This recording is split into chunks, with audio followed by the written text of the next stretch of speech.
আকাশে কিরকম মেঘ করেছে দেখো। সকাল এখন 11:30 বাজে, কিন্তু দেখে মনে হচ্ছে যেন সন্ধ্যা হয়ে এসছে। কাল থেকে অবশ্যই এরকম ওয়েদারটা রয়েছে, বৃষ্টি আসবে তো বলছে। দেখো বৃষ্টি আসেনি, সবে একটু মেঘ করেছে। আর এইসব পাবলিকের জন্য কিন্তু বৃষ্টি পালিয়ে যায়, জানো তো। আগের থেকে ভয় জামা কাপড় তুলছে, বলছে বৃষ্টি আসবে। ওই যে আসবে শিওর, এখন তারপরে ভিজবে কে? তুমি দেখেছো তো, মেঘ ডাকছে বলে আগে থেকে তুলে দিচ্ছে। বৃষ্টি আসারও অপেক্ষা নেই, বলছে তারপরে কে তুলবে। এইসব পাবলিকদের জন্য কিন্তু বৃষ্টি পালিয়ে যায়, আসার হলেও আসে না।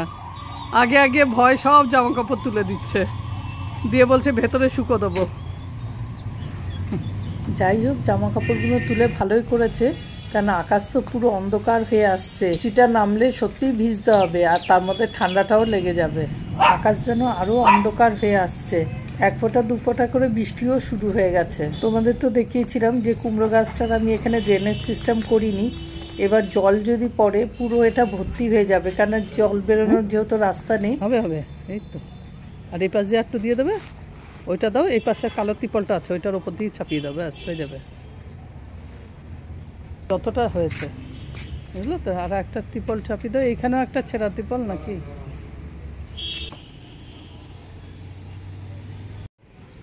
পুরো ভালো করে ওটাকে আটকে দিয়েছি, যাতে জল একটুও না ঢুকতে পারে। কেননা জল যদি ঢোকে তাহলে পুরো ওটা ট্যাঙ্কের মতন ভর্তি হয়ে যাবে, আর কুমড়ো গাছগুলো পুরো পচে যাবে। হাওয়া দিলে যাতে উড়ে না যায় তার জন্য নাড়ু ভালো করে বেঁধে দিয়েছে চারকোনা। তার উপরে আবার দড়ি দিয়ে ভালো করে বেঁধেছে, কিছুটা হলেও তো সেফ রইলো। টুনটুনি পাখি দুটো দেখো তখন থেকে বসছে, উঠছে, চিচি করছে। মেঘ দেখে কি ওদের ভীষণ আনন্দ হয়েছে।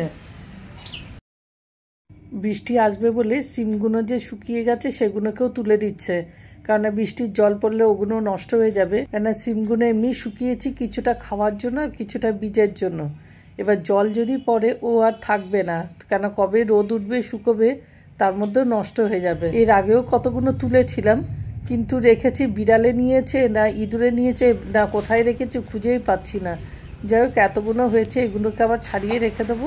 আমাদের নাটুলারের কিউরিওসিটি দেখো, ওখানে কি দিয়ে আটকেছি, কেন আটকেছি, ও ভালো করে অ্যানালাইজ করছে। দেখো নাটুলালের আখরোটের মাথার ভীষণ বদমাশি বিদ্যা। যেহেতু মেঘ ডাকছে, ও মেঘকে ধমকাতে যাচ্ছে।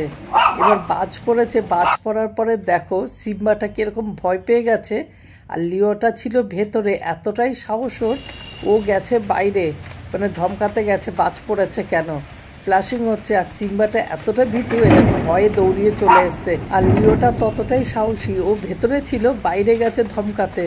যত বলছি ভেতরে আয়, তত পালোয়ানগিরি দেখাতে যাচ্ছে। দেখতে দেখতে দেখো বৃষ্টিও নেমে গেল।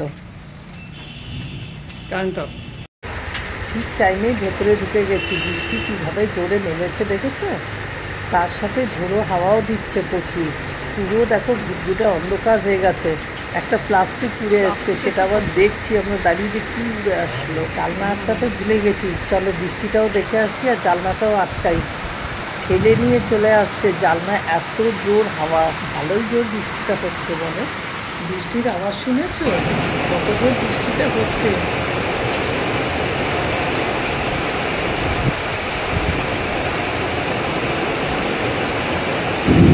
বৃষ্টির পরে গেছি ছাদের উপরের ঘরটা দেখতে। দেখো সেদিন তো পাইপটা গলে গেছে বললাম আগুনের তাপেতে, আর এখন দেখো সেখান থেকে জল পড়ে পুরো জল থই থই। জল এখান থেকে অতটা পড়তো না, ওই পাইপটা গলে গিয়ে এত জল পড়েছে। তার মধ্যে হিসলাটাও দিয়েছে প্রচুর, হিসলাতে পুরো জল একদম থই থই। তা এখন নাড়ুকে বললাম কাল সকালে জলটা কাচাবো, নাড়ু বলছে না জল কাচিয়েই দিই, নাহলে আবার সেখানে ওই কেন্নু আরও কেঁচো মেচো কী সব উঠবে, সেই জন্য শুকনো থাকলে আর আসবে না, আর তার মধ্যে ছাদটাও নষ্ট হবে, সেজন্য পুরো একদম জল কাচিয়ে দিল।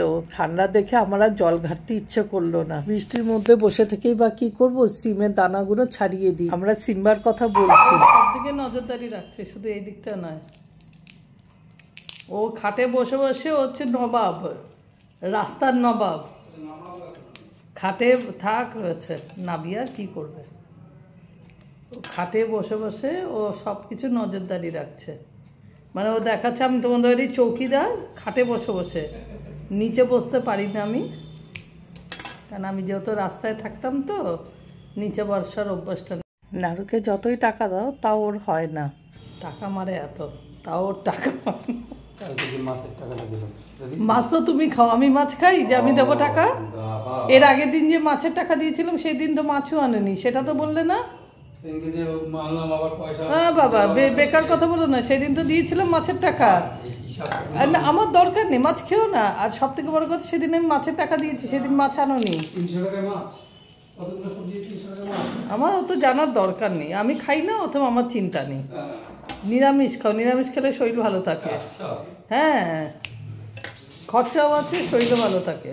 আমরা জানি পকেট মারে বউরা, এখানে কিন্তু পুরো উল্টোটা। আজ অব্দি কিন্তু আমি নাড়ুর 10 টাকাও মারতে পারিনি, কিন্তু নাড়ু কিন্তু আমার প্রচুর টাকা মেরেছে। বাজার করতে দিলে টাকা মারবে। আমার বিয়ের পরই কোনো সময় আমার থেকে টাকা নিত, আমার টাকা আমাকে ফেরত দিত না। কি বলতো জানো, তোর ডায়লগটা বলি, তোমার টাকা আমার টাকা, আমার টাকা আমার টাকা। কোনো সময় যদি 500 টাকা রাখতে দিত, খেপে খেপে এসে টাকাগুলো নিত, তারপরেও আবার এসে বলতো কি, আমার 500 টাকা আমায় ফেরত দাও। এই যে টাকাটা নিয়েছে 100-200 করে, সেটা কিন্তু আর বলতো না। ভিডিওটা এখানেই শেষ করছি, আসছি ফিরে আবার আরেকটা ভিডিও নিয়ে। Till then, by.